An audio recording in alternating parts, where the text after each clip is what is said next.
I have stood on 17 battlefields. I have watched suns go dark when warships blocked them out. I have seen moons cracked in half by siege weapons, so old their builders had been dead for 10,000 years. I have fought in the corridors of Marath, where the gravity was so unstable that you could lose your footing and simply drift into open space mid-battle. I have bled in the siege of Yendrak Station, where 42,000 soldiers died over a single docking bay. I thought I had seen it all. I was wrong. My name is Vethalin. I hold the rank of commander in the 3rd Krethian warrior caste, a lineage that has produced soldiers for the Galactic Collective for 600 years without interruption.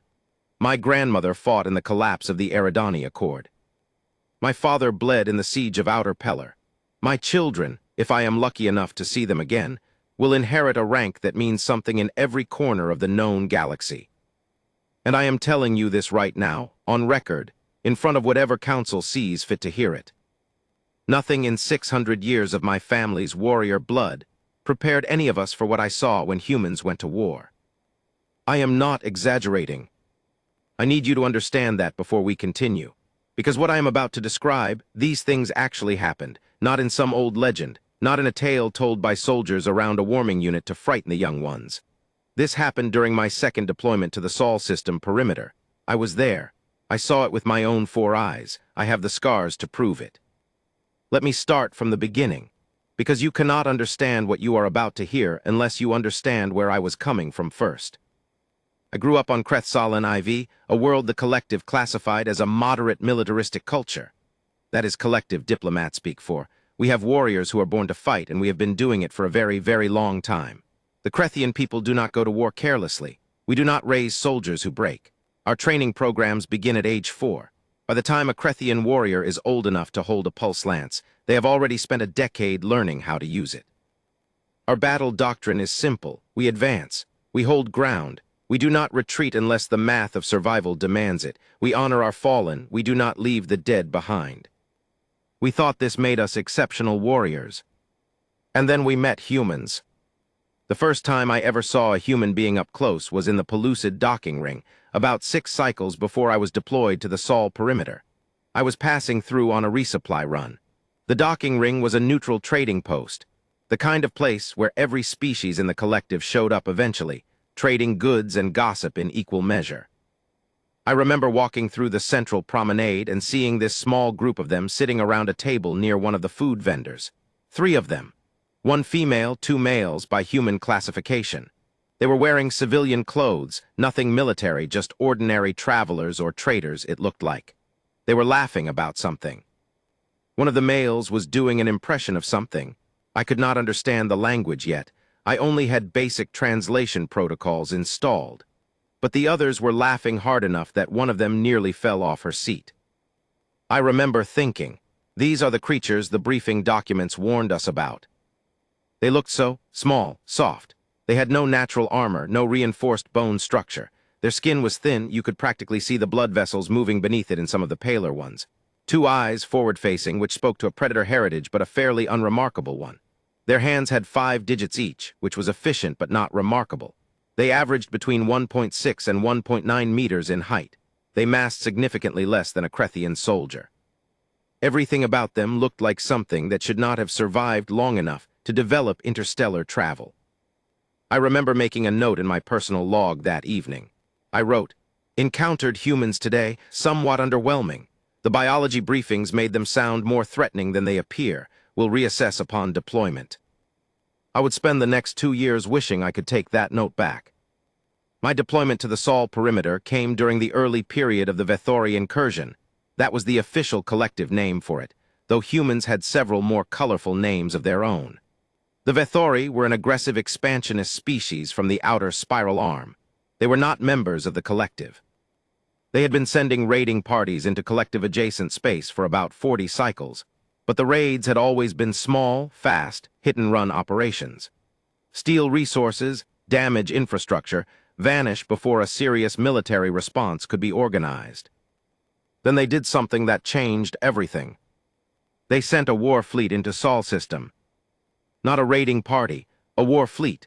97 vessels classified in the upper tiers of Vethori naval architecture, carrying an estimated 40,000 combat-trained Vethori soldiers. The kind of force you send when you want to take something, not just damage it. The kind of force that says, we are done playing. Humanity's official membership in the Galactic Collective had been established for only about 60 years at that point. 60 years is nothing in collective terms. We have member species who have been with the organization for 40,000 years. Humans were, by every metric the collective used to assess military capacity and emerging civilization. They had faster-than-light travel. They had energy weapons. They had some fairly capable warships. But they were new. They were untested at this scale. The collective had protocols for exactly this kind of situation. When an emerging member world is threatened by an external aggressor, the collective is supposed to respond with military support. The support was coming. The problem was the when. The closest collective rapid response fleet was 14 days of travel away from Sol, and the Vethori were already inside the system.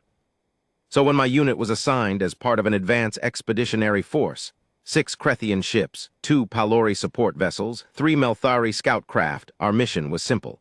Get to Sol. Make contact with human military command. Assist in defensive operations until the main fleet arrived. Simple on paper. Nothing about what came next was simple. We arrived at the edge of Sol system 11 days into the Vethori occupation. I say occupation, but that word does not quite capture it. What we arrived to was not the tidy, organized occupation of a defeated territory. What we arrived to was a war that was still very much happening, and happening in ways that none of our tactical models had predicted. Our senior commander, Warlord Prethsanara, had the initial contact with human military leadership. That conversation became something of a legend in Krethian military circles afterward. I was not in the room. I was 3 decks below, running equipment checks with my unit, but one of the senior aides was present and later gave a full account. Warlord Prethsanara opened the communication channel expecting to speak with someone in crisis. Someone who needed help, someone who was grateful that the collective had arrived. The human admiral who appeared on the screen was a woman named Devora Calloway. She was compact by human standards, with gray-streaked dark hair pulled back efficiently and the kind of face that gave nothing away. She was, by human age reckoning, in her late 50s. She did not look like someone in crisis. She looked like someone who was annoyed that you had interrupted her. Warlord Prethsanara offered the standard collective greeting and informed her that the expeditionary force had arrived to assist in the defense of Sol's system against the Vethori incursion.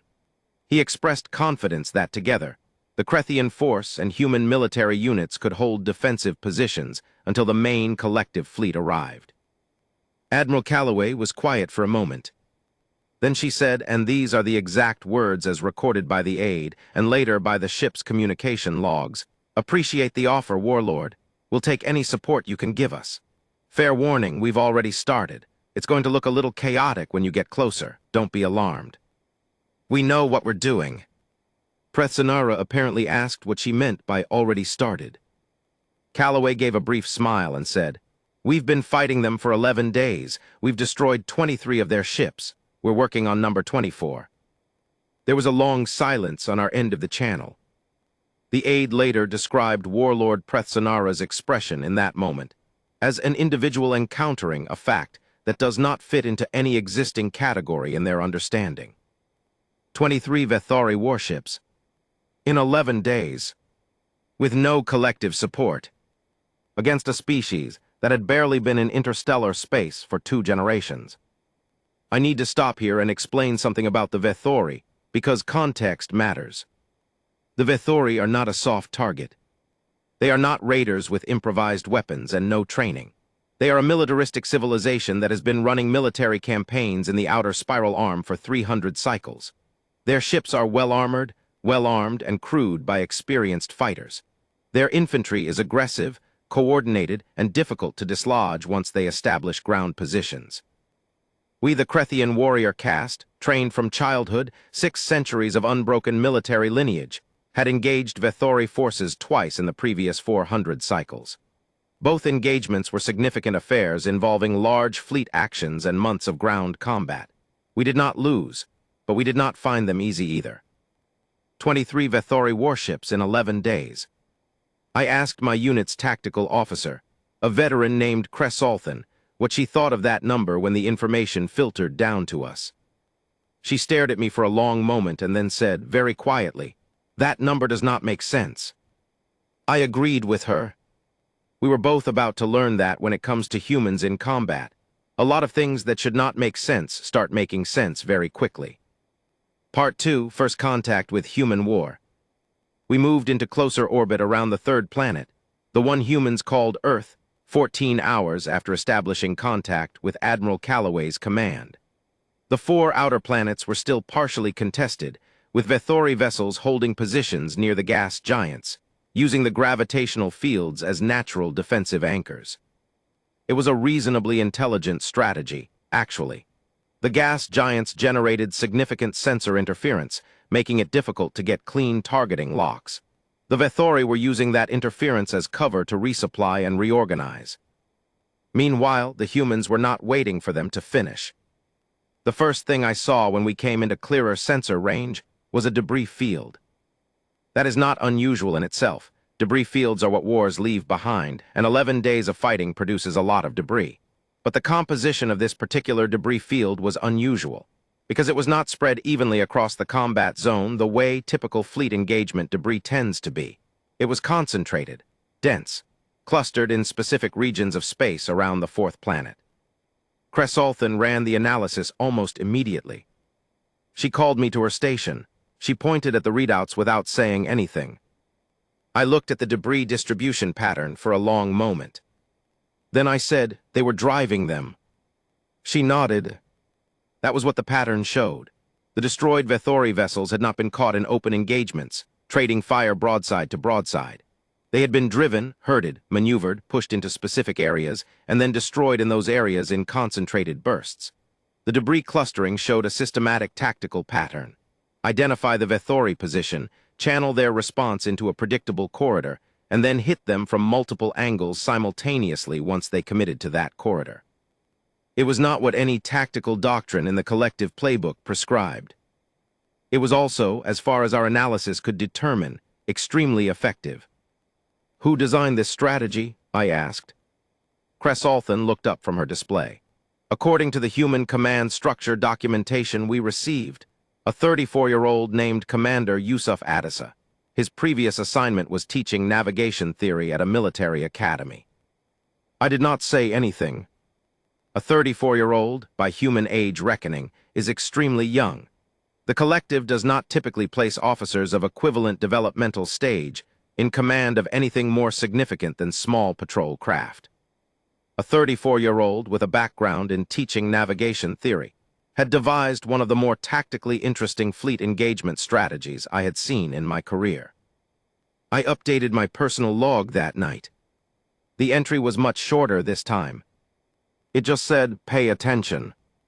Our first ground-level integration with human military forces came 48 hours after we arrived in system. There was a contested region on the surface of one of the orbital stations, a large habitat ring, home to approximately 80,000 civilians. The Vethori had landed a ground force and were moving through the station methodically, securing sections and using the civilian population as a combination of resource and leverage. Standard occupation tactics. Warlord Prethsanira assigned my unit to the joint operation. We would go in with a human ground element, a unit from what they called their combined military response corps. The briefing was conducted jointly, with both Krethian and human tactical officers presenting. The human leading the briefing was a soldier named Captain Ira Santana. She was not an impressive figure physically. By Krethian standards, she was barely over medium height, with a lean build and short-cropped dark hair. She wore the standard human combat armor, decent enough technology, though our engineers had noted some improvements they might suggest. She ran the briefing with the kind of precision that told you immediately she had done this before. Not this specific operation, but briefings, planning, coordination. Her voice was clear, and she moved through the tactical map without hesitation, pointing to key zones and transitions. The plan itself was not what I expected. We were dealing with a 3-level station section. The Vethori had established defensive positions on the second level, where the main transit corridors were. They had placed guards on the access points to the first and third levels, standard chokepoint defense. The standard response to this in collective military doctrine is to establish a perimeter, cut off supply lines, and force the defenders to come to you over time. It is slow. It is methodical. It is designed to minimize casualties. Captain Santana's plan was not slow. She outlined a three-pronged, simultaneous breach. One team would engage the Vethori defensive line on the second level, not to break through, but to hold the defenders' attention and commit their firepower to that direction. A second team would cut through the station's maintenance conduits and come up through the floor of the third level from below. The third team, which included my unit, would rappel down from the ceiling of the third level using the station's own internal crane systems and hit the Vethori from above while they were looking at both the frontal engagement and the sudden appearance of enemies coming through the floor. Multiple simultaneous directions, committed engagement from the front to force the Vethori to lock their attention and resources there, breach from completely unexpected vectors. When she finished presenting the plan, there was a brief silence. My second-in-command, a soldier named Drathvesker, leaned toward me and said quietly in our native language, "This is either very smart or very suicidal." I said nothing. I was watching Santana. She was checking her weapons charge with the casual efficiency of someone who does this the way you check that you have your personal communicator before leaving the house. No drama about it. No visible nerves. I said to Drathvesker, "I think it is both." The operation went in at what humans called 0300, a timing choice that was deliberate, because Vethori biology has a documented low alertness period in their sleep cycles, and the humans knew this, had factored it into every element of the planning. I could spend a long time describing what happened in that station. I will try to give you the version that communicates what I actually experienced, because the experience is what matters here. We went in through the ceiling, as planned. The crane systems inside the station were massive, built to move cargo containers that massed several tons. Santana's engineers had rigged temporary descent lines to the crane rails over the course of the 6 hours before the operation, working in zero atmosphere because 2 of the compartments had been vented. Working in zero atmosphere in the dark, with Vethori patrols below them. Not one of them was detected. This matters. The Vethori have heat-sensitive detection systems. Working in zero atmosphere environments significantly reduces heat signature. The humans knew this. They had deliberately vented those compartments weeks before the Vethori even arrived, as part of a preemptive preparation protocol that someone, and this is the part that stayed with me, someone had implemented before the Vethori fleet entered the system, on the assumption that the station might eventually need to be retaken by unconventional methods. Someone had planned for the loss of that station before they lost it, and laid groundwork for its recapture.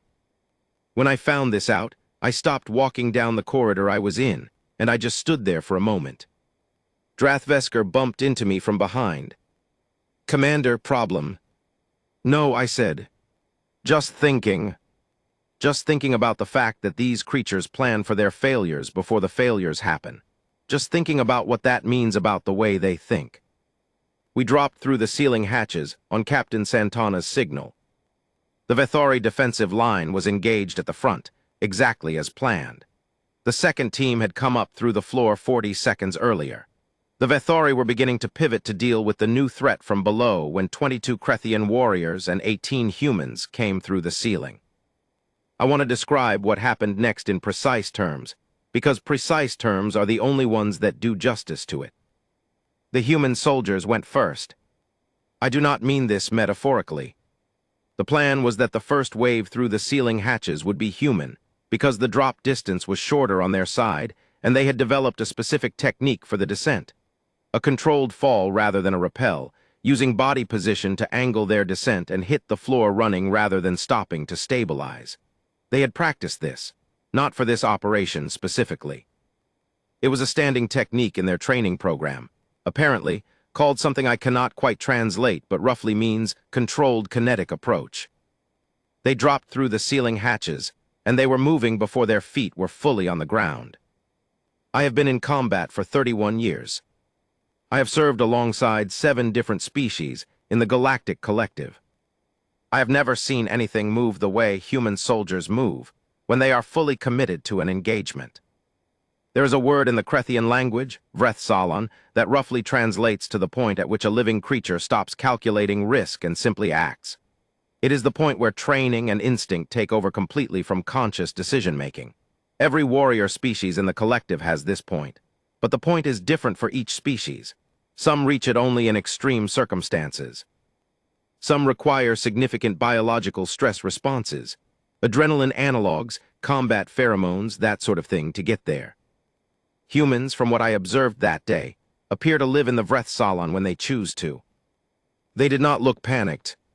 They did not look out of control.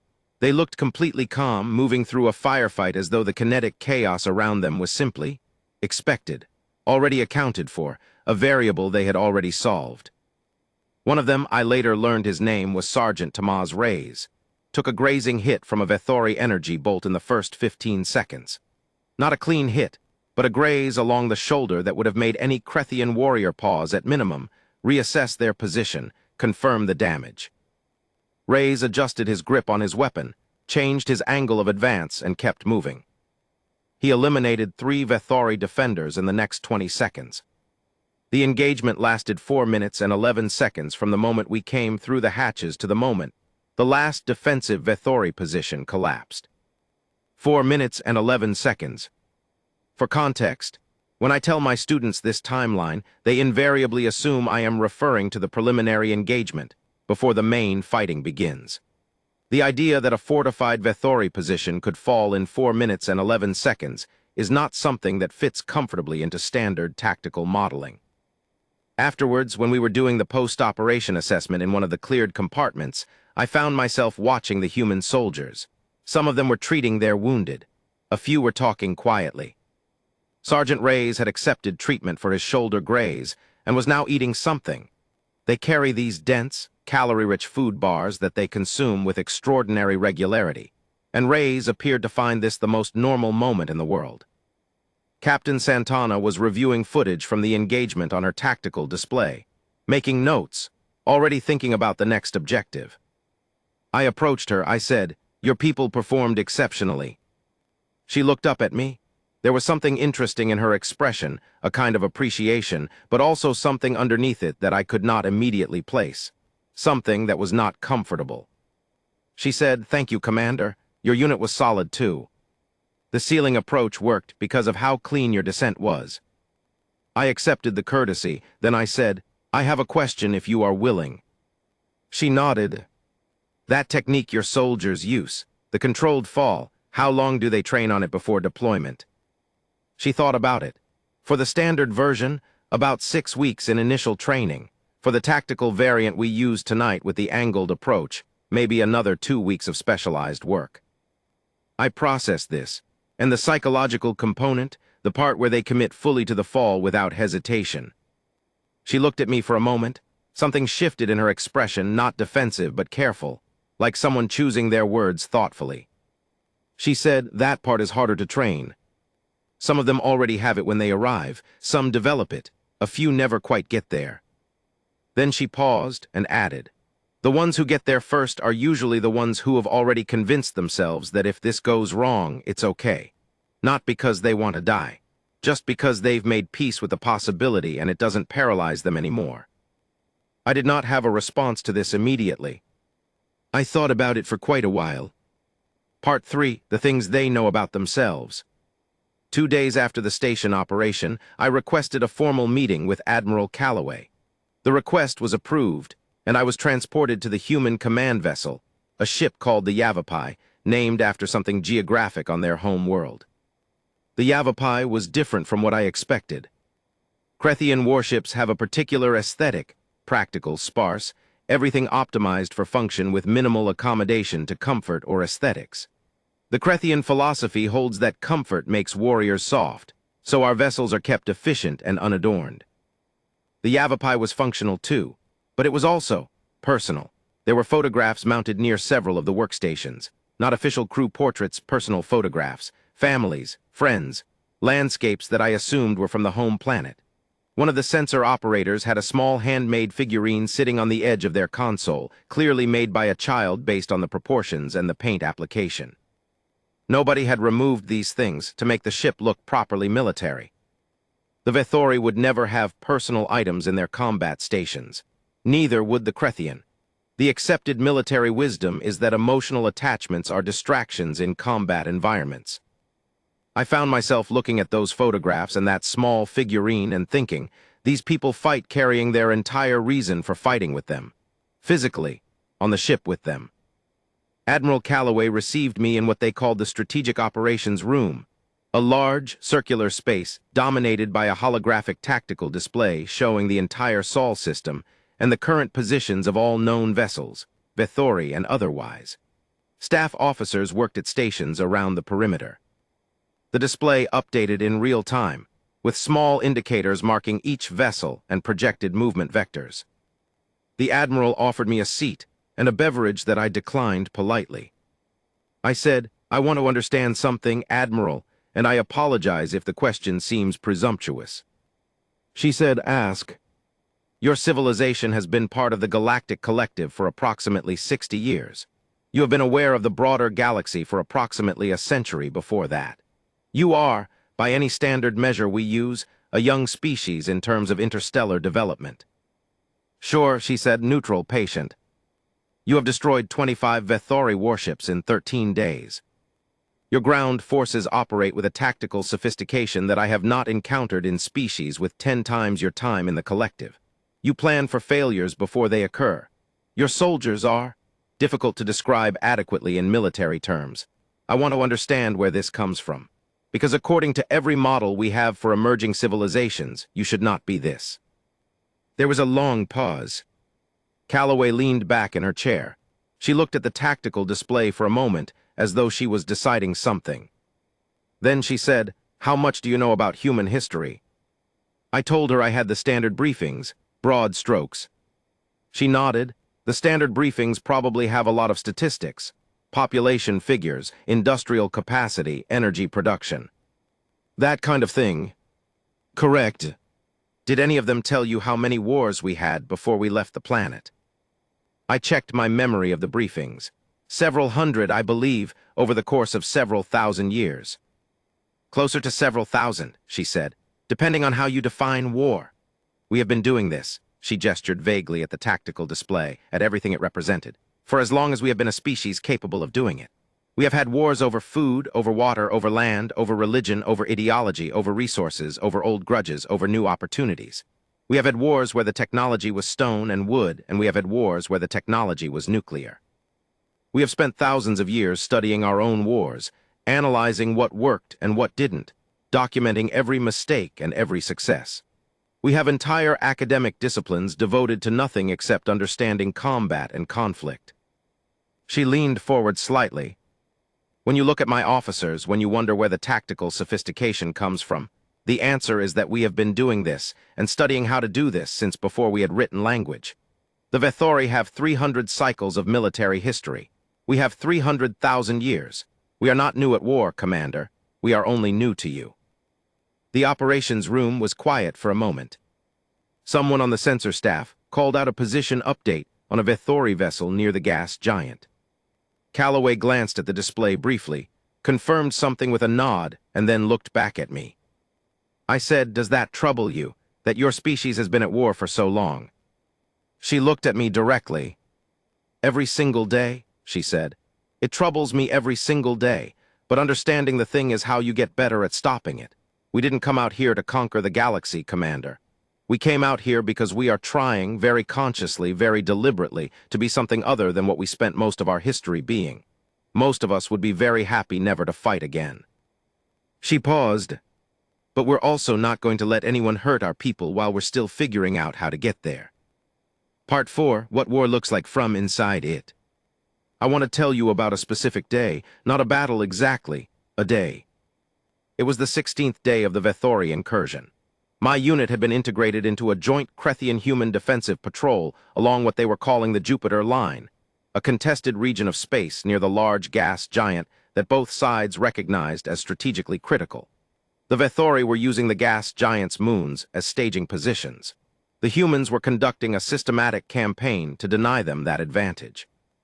My unit was assigned to an observation post on one of the smaller moons, not one of the contested ones, but one adjacent to the action, where we had a clear sensor picture of the engagement zone.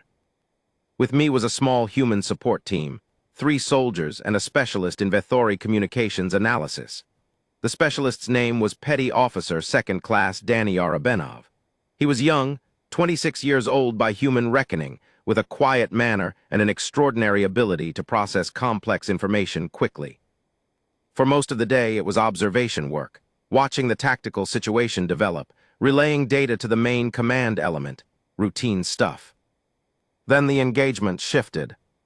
A Vethori strike force had broken from their position near one of the contested moons and was moving hard toward a human logistics vessel, a resupply ship that was operating about 40,000 kilometers from our position. The logistics vessel had minimal armament. It was a target. The response time for any defensive ship to reach the logistics vessel was approximately 9 minutes. The Vethori strike force would be in weapons range in 7. This kind of calculus is brutal and clean. There was nothing to be done.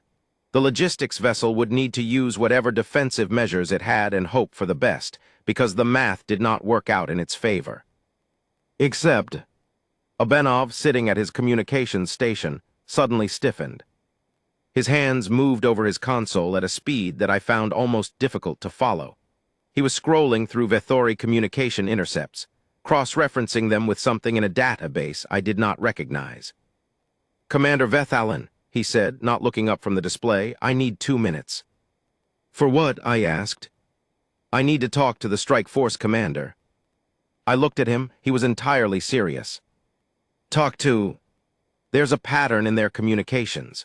The strike force commander has been using a non-standard encoding protocol in his unit-to-unit messages. It's not in our database because it's not official Vethori military protocol. It's something personal, something idiosyncratic. I've seen this pattern before in Vethori units where the commander is not fully committed to their orders. It indicates ambivalence about an engagement." He finally looked up at me. His expression was careful. If I'm right about this, I might be able to give him a reason to hesitate, long enough for the defensive ships to close the gap. I stared at him. "How sure are you?" 70%.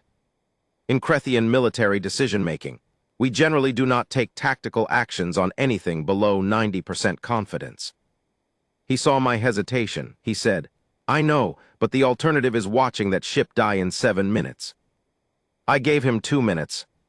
What Abenov did in those 2 minutes is something I am still not entirely able to explain technically.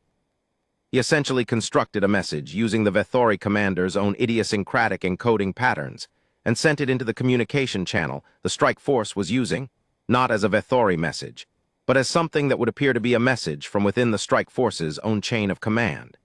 The message was brief. I will not reproduce its full content, but the essence of it was a query about whether the strike force commander had confirmed his authorization codes for the engagement. It was a false query. There were no authorization codes being checked. But it introduced doubt. And doubt introduced hesitation. The Vethori strike force slowed, just slightly, just enough for the communications back to their command element to create a 4-minute delay in their approach. The defensive ships reached the logistics vessel in 8 minutes and 12 seconds. The Vethori strike force, encountering a now-defended target, broke off the engagement.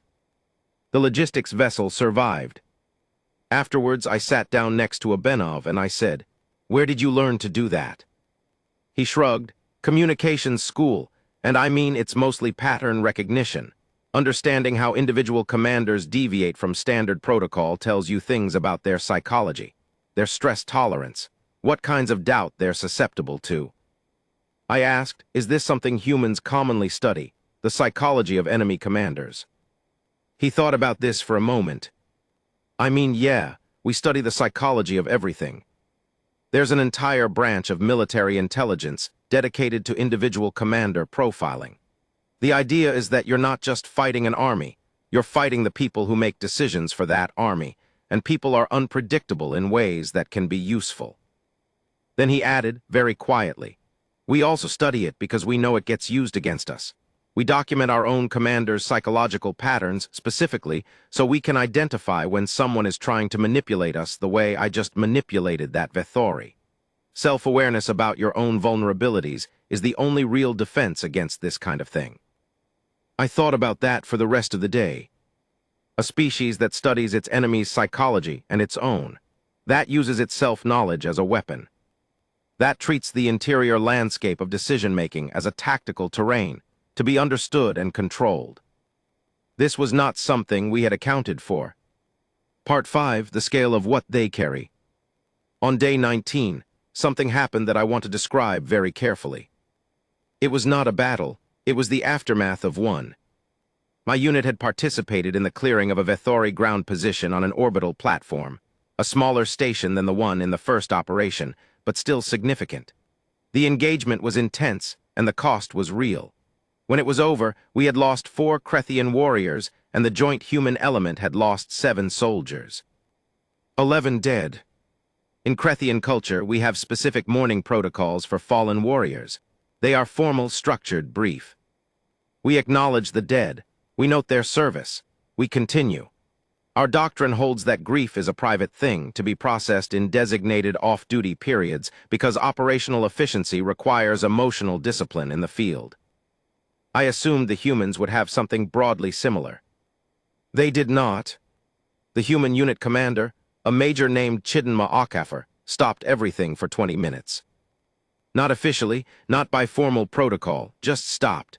Called her people together in one of the cleared sections of the platform, sat them down, and for 20 minutes they talked about the 7 people they had lost, not in a clinical way, not a report. They talked about them as people. Someone said that Corporal Vasquez always had the worst taste in music and played it too loud on the transport, and everybody always complained, and now nobody was going to complain again. Someone else mentioned that Private Chen had been sending messages home to her daughter every single day without missing one, and what were they going to do about those messages?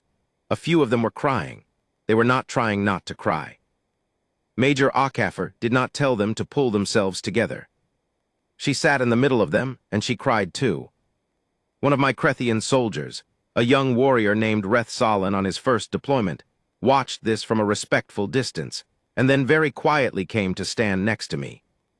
He said in our language, "Commander, are they all right?" I said, "Yes." He said, "But they are showing grief openly, in the field." I said, "Yes."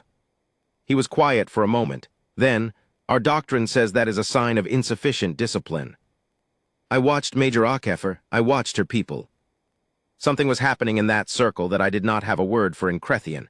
It was not weakness. It was not a loss of function. It was something more like, the 20 minutes was doing something, transforming something. The people who had walked into that circle were carrying something that was making them heavier. The people who would walk out of it in a few minutes would be carrying the same weight, but differently. Together, somehow. I said to Reth Salin, "Our doctrine says a great many things. Not all of them are complete." He looked at me with the particular expression of a young soldier encountering a contradiction in what he has been taught. I had nothing more useful to give him at that moment. I was only just figuring it out myself. When the humans stood up at the end of those 20 minutes, I watched Major Okafor. She stood up last, she took a breath, she looked at her people, and then without drama, without a speech, she said, "All right, let's finish what we came here to do." And they did. The secondary objective on that platform was completed in the next 3 hours. Major Okafor led from the front throughout. Her performance was technically impeccable, and her judgment under pressure was exceptional. Later, after it was all done, I asked her about it. About the 20 minutes. She said, "You can't carry people with you into a fight and then pretend they were just assets when they're gone. They were people. They deserve to be grieved for. And my soldiers need to know that when they go into something, if they don't come back, someone will actually stop and feel it, not just note it in a report." Then she said something that has stayed with me for the rest of my career. Grief isn't the opposite of being a warrior. It's what tells you what you're fighting for. Part 6, what the galaxy began to understand. The main collective fleet arrived on day 22. By that point, humanity had destroyed 31 Vethori warships and significantly degraded their ground force capabilities across multiple contested positions. The Vethori fleet had been reduced from 97 vessels to 66, and of those 66, 9 were reporting significant damage. When the collective fleet came into communication range and received the initial tactical update, there was a period of silence that lasted approximately 40 seconds across the entire communication network. 40 seconds does not sound like much. For a military communication network handling simultaneous data from dozens of vessels with experienced officers and automated analysis systems, 40 seconds of network-wide silence is extraordinary. The fleet admiral, a Pellucid named Sorathenvar, a species of famously composed temperament, not given to dramatic reactions, reportedly read the tactical assessment 3 times before transmitting his response. The response, as recorded, was, "Confirm. Human forces account for 31 destroyed Vethori vessels in 22 standard days of engagement without collective fleet support." Admiral Calloway's acknowledgement came back immediately. "Confirmed. We also took significant losses. We're glad you're here." We are told that Sorathenvar's reply took 11 seconds. 11 seconds is an eternity in real-time command communication. His reply was, "We are aware that you managed without us. We are grateful you allowed us to assist." Allowed? A Pellucid fleet admiral, commanding one of the largest rapid response fleets in the collective, expressing gratitude to an emerging species for allowing them to assist. I have thought about that word many times since. I do not think it was diplomatic courtesy. I think it was accurate. There is something I have not mentioned yet because it is the part that is hardest to explain. It is the part that, when I tell this story to other Krethian officers or to members of other species who have not spent time with human military units, tends to produce the most skepticism. It is the thing that made the galaxy frightened. Not the tactical intelligence, not the psychological sophistication, not the grief and the love they carried into battle with them. The thing that made the galaxy frightened was simpler and stranger than any of those things. The humans were not afraid of dying. I want to be precise about this because I do not mean they were reckless. I do not mean they were suicidal. I do not mean they did not value their lives or the lives of their comrades. Everything I observed suggested the opposite. They valued those lives intensely and deeply. What I mean is, they had made a decision somewhere at some level, individually, culturally, trained into their nervous systems over 300,000 years of fighting, that the fear of death could not be allowed to be the primary input in a combat decision. Every species experiences fear of death. It is biological, it is appropriate, it is a survival mechanism. But in most species, including, I will admit, the Krethian, the fear of death at some threshold level becomes the dominant signal. The thing you are most trying to avoid becomes the thing you are most focused on avoiding. And that shifts your decisions, subtly sometimes, but it shifts them. The humans had apparently decided, as a culture, that this was unacceptable. That you could not be a warrior and let the fear of your own death be the thing you were optimizing for. And so they had built a training culture, a psychological culture, a storytelling culture entirely around processing the fear of death until it became a background signal rather than a primary one. They did not eliminate fear. That would be pathological.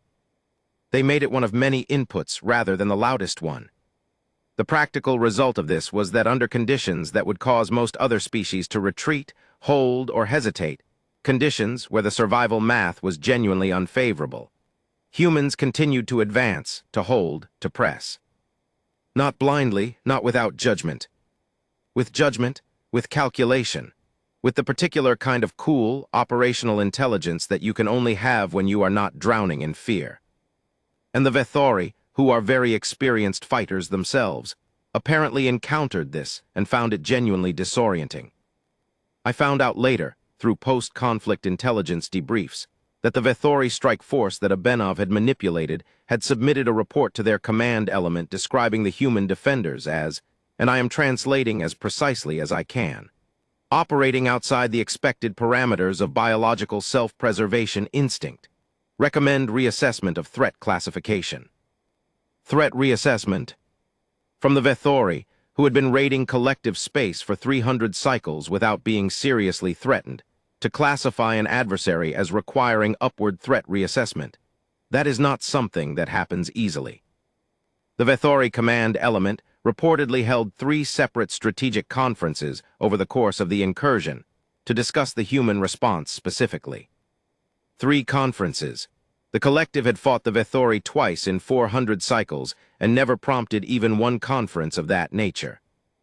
Part 7, the end of the incursion and what remained. The formal end of the Vethori incursion came on day 31. The combined collective human fleet had compressed the remaining Vethori vessels into a defensive pocket near the outer system. The Vethori fleet commander, a veteran named Krathvel, by their naming system, sent a communication requesting terms of disengagement. Disengagement, not surrender. There is a difference in Vethori military protocol. The terms were negotiated between the collective fleet command and human military command jointly. I was not in those negotiations, but I was given a summary afterward. The Vethori agreed to withdraw completely from Sol's system and all contested adjacent space. They agreed to return seized resources and release any captured civilian personnel. They agreed to a 60-cycle prohibition on military operations within a defined perimeter around Sol. In exchange, the combined force agreed to cease active engagement and allow the Vethori fleet to withdraw under escort. Standard terms mostly, nothing unusual. Except for one addition that came from the human side. Human command requested and received acknowledgement from Krathvel personally, on the record, that the incursion had been conducted against a collective member world and that any future incursion would be treated accordingly. They wanted it said out loud, on record, by the Vethori commander himself. Not because they needed the legal formality, because they understood that the Vethori would carry the memory of having said it, that a public acknowledgement, stated by the commander himself, would be something that worked on Vethori military culture in specific ways, that the Vethori would have to live with having said it. They wanted the psychological weight of it to travel with the fleet as it left. Admiral Calloway, when I mentioned this observation to her afterward, smiled slightly. She said, "Wars don't actually end when the last shot is fired. They end when the other side decides they don't want to do it again. We're trying to make sure they remember why they're making that decision." I asked if she thought it would work. She said, "I have no idea, but it costs nothing to try and it might cost something not to." The day after the Vethori fleet departed, I was given permission to walk through some of the reclaimed civilian areas on the main station, the large habitat ring where our first joint ground operation had taken place. The areas that had been under Vethori control for weeks were now being cleaned, repaired, reopened. Station personnel and some military engineering units were working on the damage. And the civilians were emerging. 80,000 people had been confined to specific areas of the station for weeks, under Vethori occupation protocols. They had not been harmed, the Vethori had maintained their value as leverage, but they had been held in conditions of significant stress and uncertainty for most of a month. When the occupation ended and the sections were cleared and opened, the civilians came out. And the human soldiers who had been part of the clearing operation were there when they came out. I watched what happened. I am a soldier. I have been a soldier my entire adult life. I have seen battles and deaths and the wreckage that conflict leaves behind. I have not cried in combat because combat is not the time, and I was trained too well for easy emotion. I came very close watching that. The human soldiers, these people who had come through sealing hatches in the dark and fought through firefights and lost 7 of their people, and then gotten up and finished the job. When the civilians came out, they stopped being soldiers in a particular way that I had not seen before. They handed out food. They helped elderly people navigate the damaged corridors. One of them, Sergeant Reyes, the one who had taken the shoulder graze and kept moving, spent 45 minutes helping a woman find where her children had been moved to when sections of the station were being reorganized during the occupation. He had no particular responsibility to do this. It was not in any operational order. He just did it carefully and patiently, communicating through a translation unit when the language was a barrier. When he finally found the children and brought them to their mother, the woman held the children for a long time and then turned and said something to Reyes in a language I could not identify. He did not understand it either. The translation unit gave a rough approximation. It said something like, "You came back for us." He said, "Yeah, that's the job." Then he looked slightly embarrassed, the way humans sometimes do when an emotion is too large for the container of the moment, and excused himself to return to his duties. I watched him walk away down that corridor. And I thought, that is what this all is. That is the core of all of it, the tactical sophistication, the psychological training, the ability to advance when the math says retreat, the grief carried openly, the 20 minutes stopped in the middle of a war to honor the dead. All of it at the bottom is this. They come back. They fight and they bleed and they process their fear and they keep moving, and they do it because at the end of it, there are people who need to be found, and they have decided that being the ones who find them is worth everything it costs. That's the job. Part 8, what I brought home. My deployment in Sol system lasted 47 days in total. When it ended and my unit was recalled, we had fought alongside humans in 14 separate operations, ranging from the large station action to small tactical skirmishes on contested platforms. We had lost 9 Krethian warriors over those 47 days. This is not a small number. The Krethian warrior caste takes losses seriously, and 9 deaths in less than 2 months is a cost that leaves marks. But here is what I also brought home. I brought home the understanding that combat effectiveness is not primarily a function of biological superiority. The Krethian are physically larger and individually stronger than humans. Our natural armor makes us more difficult to injure. Our biology gives us certain sensory advantages. None of these things, none of them, made us more effective fighters than the humans I worked alongside. Effectiveness in combat is a function of will, training, culture, and the specific decision made, somewhere deep and foundational in a civilization's self-understanding, about what is worth fighting for and how far you are willing to go to defend it. I brought home the understanding that grief and love are not tactical liabilities. They are tactical foundations. The thing you are willing to die for is the thing you will fight hardest to protect. The humans did not separate their emotional world from their combat world and try to operate with only one of them active. They brought everything into it, and everything made them stronger, not weaker. I brought home the understanding that self-knowledge is a weapon. Knowing your own patterns, your own weaknesses, your own psychological vulnerabilities, not as shameful secrets to be hidden, but as terrain to be studied and defended, is a strategic advantage that no technology can substitute for. And I brought home something harder to name. Something about the way they said that's the job. The way they meant it. Not as limitation, not as complaint, as pride, yes, but more than pride, as meaning, as the thing that explained why they did all of it, why they trained from childhood even though they hated war, why they studied their own failures as carefully as their successes, why they cried for their dead in the field and then stood up and went back to work. Because the job was real. The people were real. The coming back was real. I delivered my after-action report to the 3rd Warrior Caste Command Council 8 days after returning from Sol. It was the longest report I have ever delivered. I spoke for 4 hours, uninterrupted, and then took questions for another 2. There were many questions. Most of them were about tactics, technique, deployable lessons, ways to incorporate what I had observed into Krethian training programs. I answered all of those questions as fully as I could. But the question I remember most was not about tactics. It came from one of the Elder Council members, a warrior named High Commander Vrath Selenar, who had served the caste for 60 years and had more combat experience than anyone else in the room. She said, "Commander Vethalan, after everything you observed, after 47 days fighting alongside these humans, what was the thing that surprised you most, not tactically, not strategically, the thing that most changed your understanding of them as a species?" I thought about it for a long moment. The operations room was quiet. I said, they are not comfortable with what they are, with the fact that they are so good at this. They carry it like a weight, this capacity for violence, this long history of it, this accumulated expertise. They would rather be anything other than the most effective warrior species most of us have encountered. And the fact that they cannot be anything other than what they are not yet, not completely, troubles them. Deeply and continuously. I paused. But they have decided that the response to that trouble is not to look away from it. It is to look at it directly, understand it completely, and use that understanding to try to do it better, do it more precisely, more ethically, with more care for the cost of it and more deliberate attention to what it is for.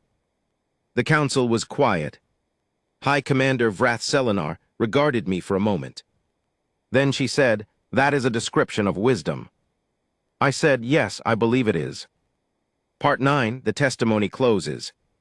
I have been asked since that day, many times, whether the galaxy should fear humans. It is a question that makes me uncomfortable because it is not quite the right question, and wrong questions lead you in wrong directions. The galaxy encountered, in the Sol Perimeter incursion, a species that is extraordinarily capable of violence and warfare. That fact is not in dispute. You do not destroy 31 Vethori warships in 22 days without collective fleet support, without being extraordinarily capable of violence and warfare. The question of whether to fear that is a question about intent, not capability. And intent is the thing I observed most carefully over those 47 days.